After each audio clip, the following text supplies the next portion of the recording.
My parents left me a worthless painting. I exposed their fraud and took the company in revenge. The day of my parents' will reading dawned bright and cold, sunlight streaming through the mahogany-paneled windows of Wilson and Associates' law office.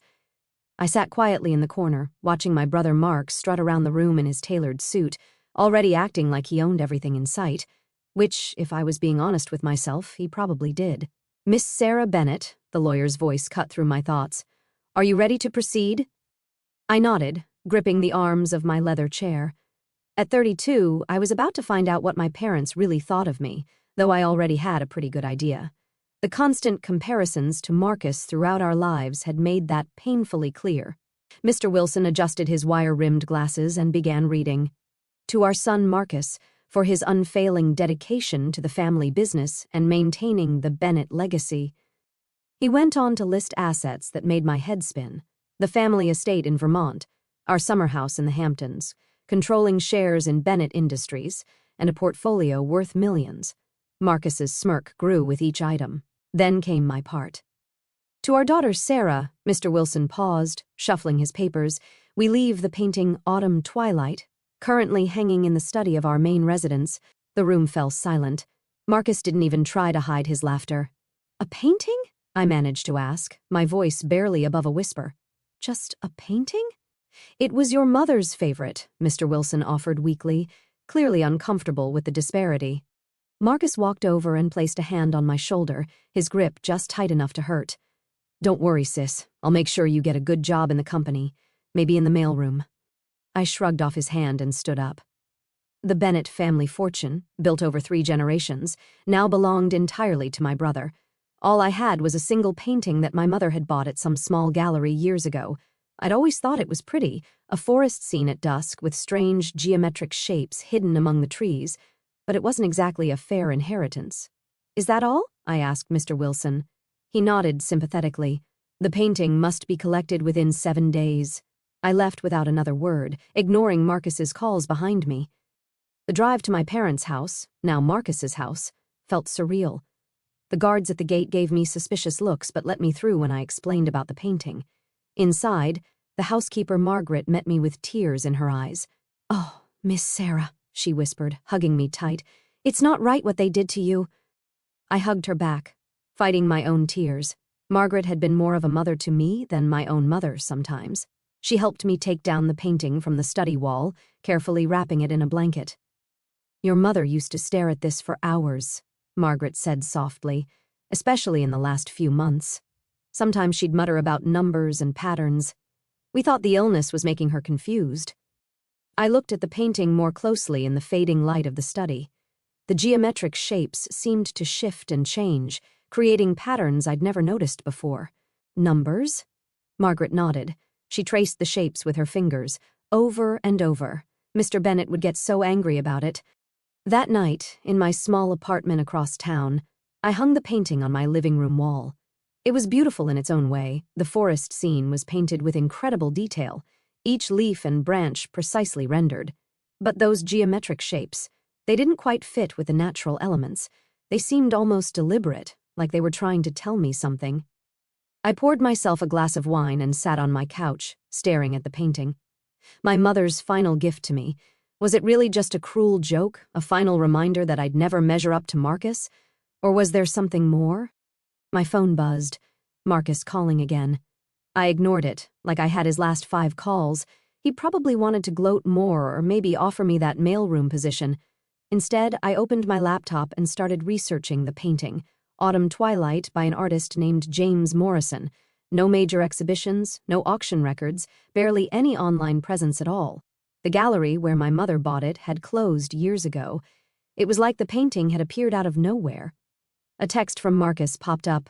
"Don't be bitter, sis. Come work for me. It's what Mom and Dad would have wanted." I snorted. What my parents had wanted was for me to be more like Marcus, to care about profit margins and shareholders instead of pursuing my passion for art history and restoration. I had disappointed them by choosing my own path, and now they'd made their feelings crystal clear.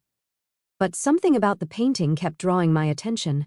Those shapes, they reminded me of something I'd studied in my art restoration courses. Steganography, the practice of hiding messages in plain sight. I got up and examined the painting more closely. The geometric shapes were subtly different colors than the rest of the scene, barely noticeable unless you were looking for it, and they seemed to form a pattern.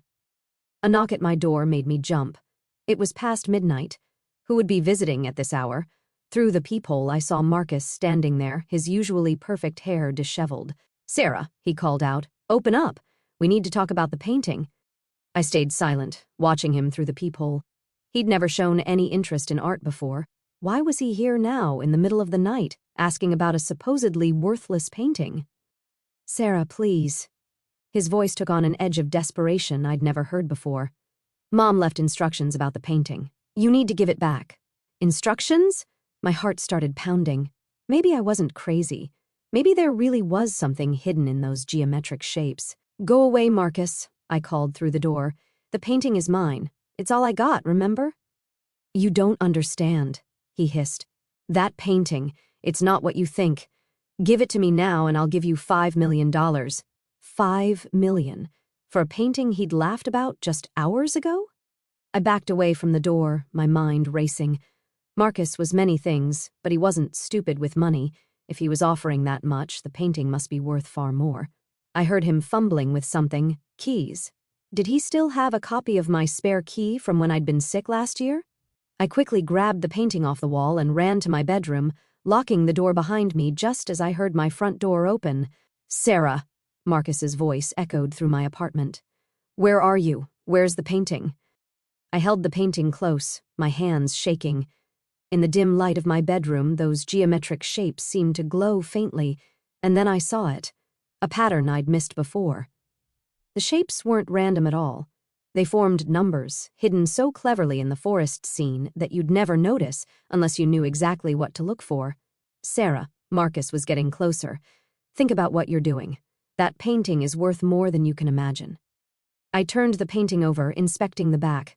The original canvas was professionally mounted, but something about the framing felt off, a slight gap that shouldn't be there. My bedroom door handle jiggled.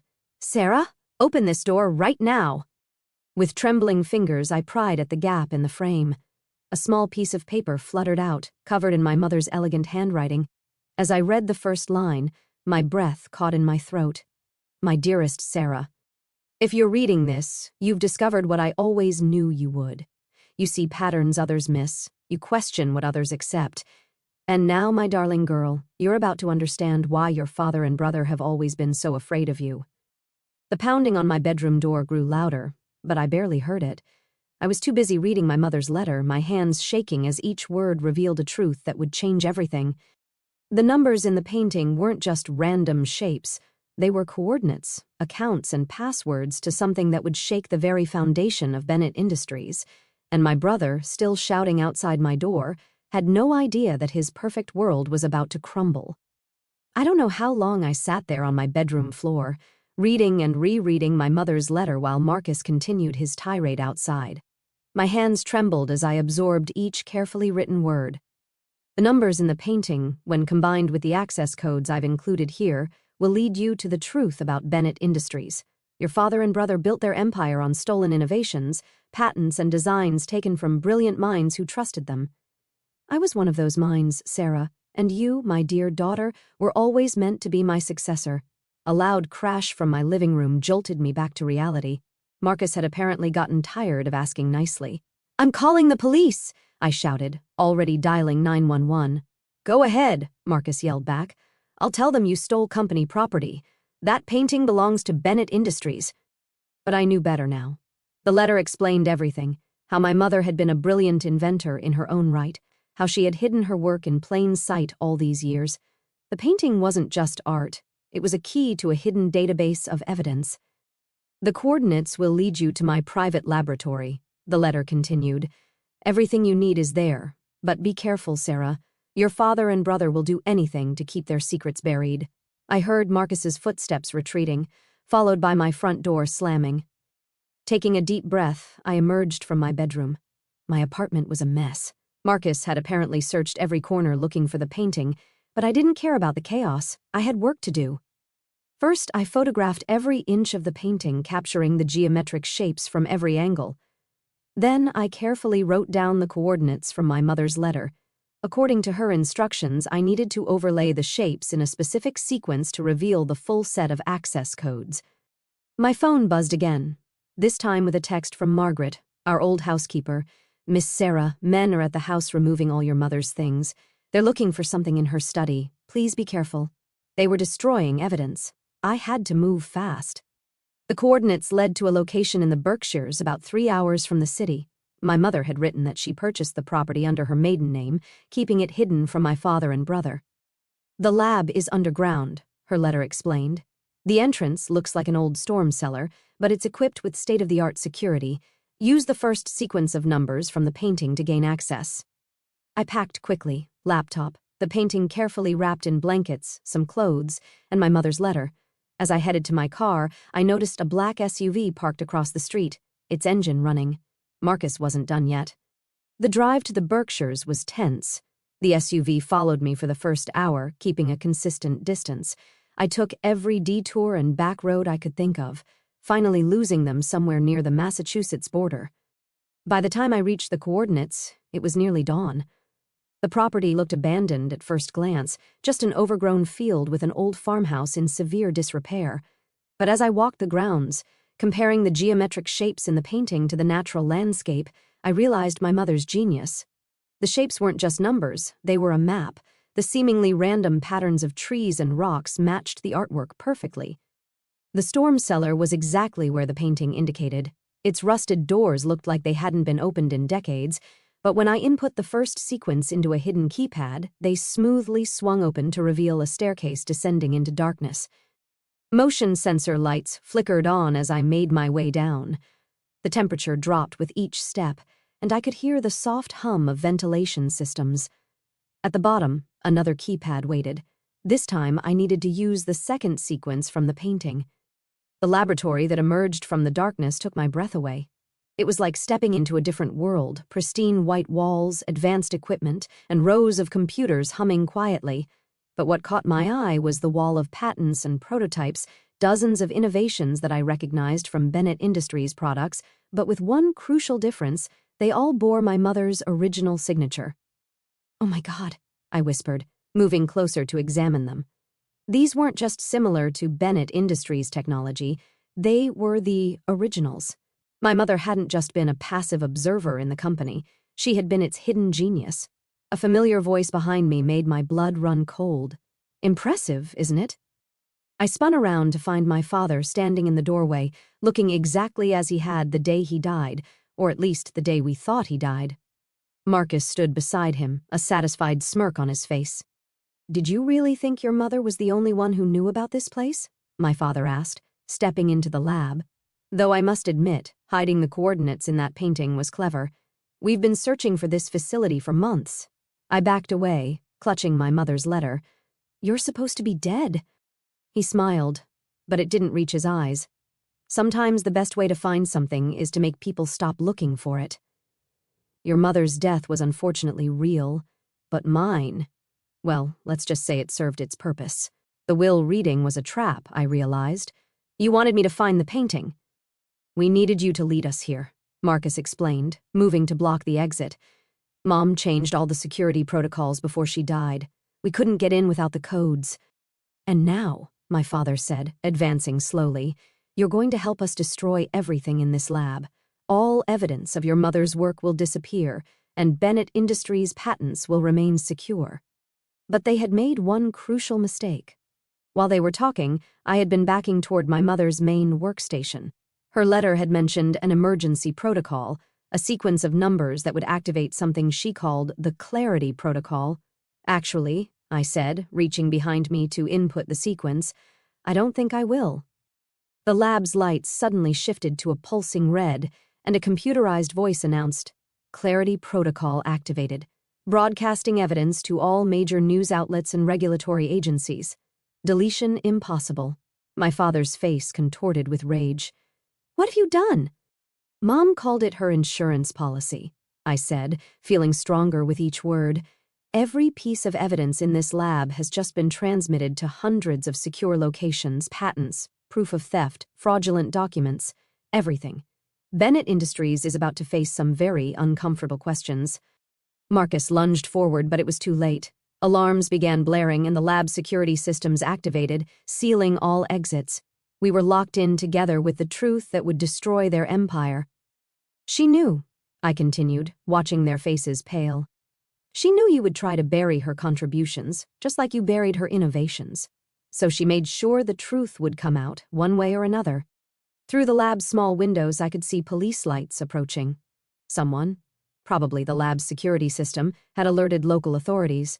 My father and Marcus exchanged panicked looks as the sound of sirens grew closer. The painting that had started everything still sat wrapped in blankets by the door. Those seemingly worthless geometric shapes had led me exactly where I needed to go. My mother's final gift wasn't just a painting, it was justice. And as I watched my father and brother realize their perfect world was crumbling, I smiled, knowing this was just the beginning. The real story of Bennett Industries was about to be told, and this time, no one would be able to hide the truth. The next 48 hours passed in a blur of police statements, news reports, and corporate chaos. I watched from my hotel room as Bennett Industries' stock plummeted, years of carefully constructed lies unraveling in real time. Bennett Ind CEO found alive, arrested for fraud. Corporate giant built on stolen patents. Mother's revenge, the hidden genius behind Bennett Tech. The headlines screamed. My phone hadn't stopped ringing since the story broke.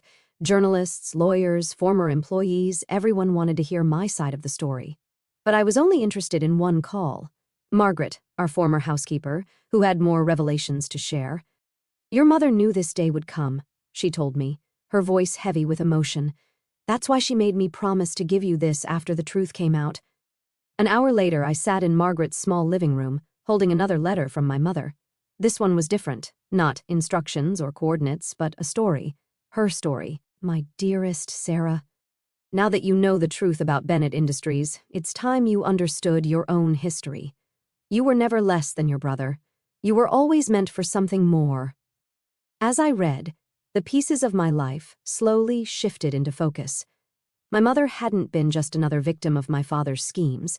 She had been playing a long game, preparing me for this moment from the very beginning. Those art history classes I'd taken, they weren't a waste of time, as my father had claimed. They had trained my eye to spot patterns, to understand hidden meanings in plain sight. My work in restoration had taught me patience, precision, and the ability to reconstruct truth from fragments. "Every time your father pushed you away from the business," my mother wrote, "every time he favored Marcus, he was unknowingly helping to prepare you for this moment. You learned to think differently, to see what others missed. While Marcus was learning to maintain the lies, you were learning to expose them." A knock at Margaret's door interrupted my reading. A woman in a crisp suit stood outside holding a briefcase. "Miss Bennett, I'm Alexandra Chin from the SEC. We need to discuss your mother's patents." The next few hours were a crash course in just how extensive my mother's preparations had been. She hadn't just documented the stolen patents, she had continued inventing, working in secret in her underground lab. The painting's coordinates had led not only to evidence of past theft, but to innovations that could transform the industry. "Your mother filed these patents under a trust," Alexandra explained, spreading documents across Margaret's coffee table. "A trust that names you as the sole beneficiary." My hands trembled as I looked at the paperwork, dozens of patents, all legally protected, all now belonging to me. Not just the old innovations my father had stolen, but new ones, years ahead of current technology. "Bennett Industries doesn't just owe you restitution for the stolen patents," Alexandra continued. "They've built their entire infrastructure around your mother's technology. They can't operate without it." "So what does that mean?" I asked, though I was beginning to understand. "It means, Miss Bennett, that you now effectively control the company that cast you aside." While my father and Marcus sat in jail awaiting trial, I walked into Bennett Industries headquarters the next morning, not as the forgotten daughter, but as its new owner. The board of directors, desperate to save the company from complete collapse, had no choice but to accept my terms. Standing in my father's former office, I found another surprise, a wall safe hidden behind the painting that had once hung there. The combination, the final sequence of numbers from my mother's painting. Inside was a personal diary detailing every innovation he had stolen, every inventor he had betrayed, but more importantly, it contained a list of names, people like my mother who had been cheated out of their rightful recognition. 1 month later, I stood on a stage at a hastily convened press conference, announcing the company's new direction. Bennett Industries was built on stolen dreams, I told the assembled crowd. Today we begin making things right. We're establishing a foundation to compensate every inventor who was wronged by the previous management. But more than that, we're transforming the company into what it should have been all along, an incubator for innovation where brilliant minds are celebrated, not exploited. The painting that started it all now hangs in my new office, a reminder that sometimes the most valuable things are hidden in plain sight. The geometric shapes that once concealed my mother's secret now represent something else, the pattern of a better future, one built on truth instead of lies. Marcus wrote to me from prison, alternating between threats and pleas for help. I sent back a single photograph, the painting now hanging exactly where our father's portrait used to be. He would understand the message. His world of deception was over. My father maintained his silence, but it didn't matter anymore. The truth he had fought so hard to bury was now his legacy. The great John Bennett would be remembered not as a visionary businessman, but as a thief who stole his own wife's genius. Late one evening, as I was preparing to leave the office, Margaret brought me one final letter from my mother.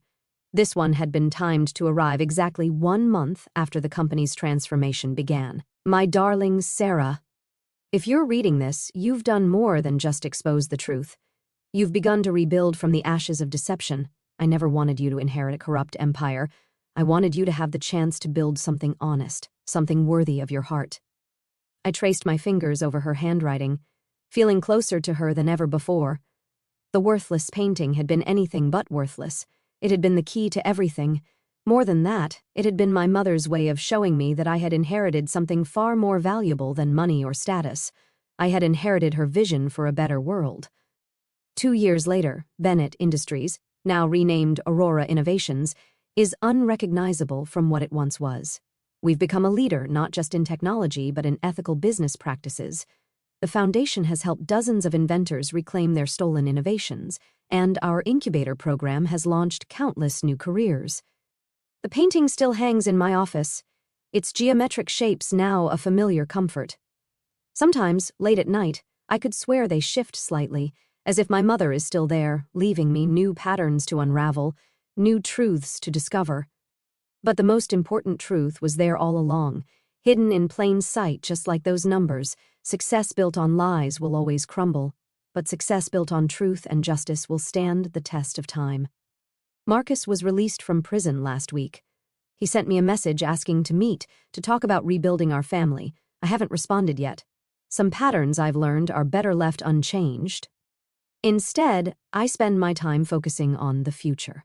The company hosts an annual innovation fair where young inventors can showcase their ideas without fear of theft.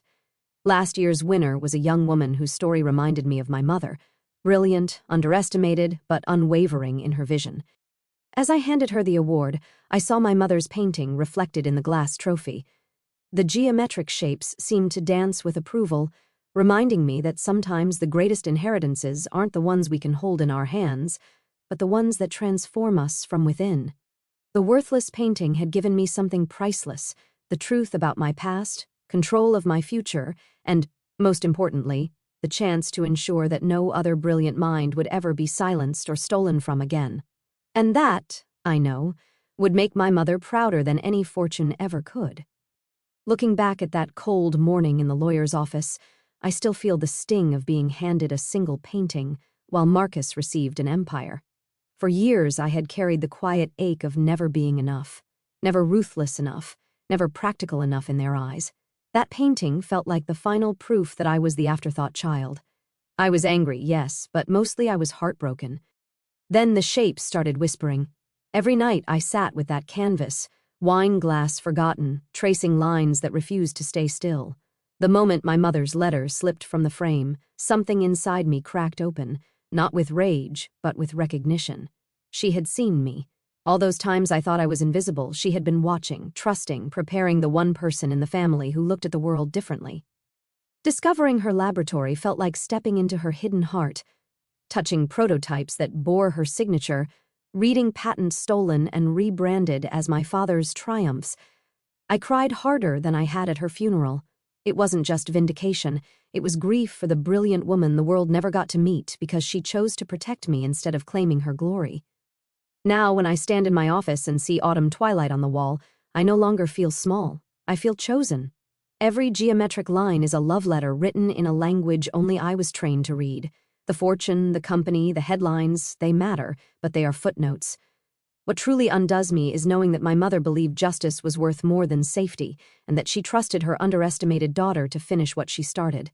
That trust healed every wound they ever gave me. I was never the spare heir. I was the contingency plan of a genius, and finally, I am exactly where I was always meant to be.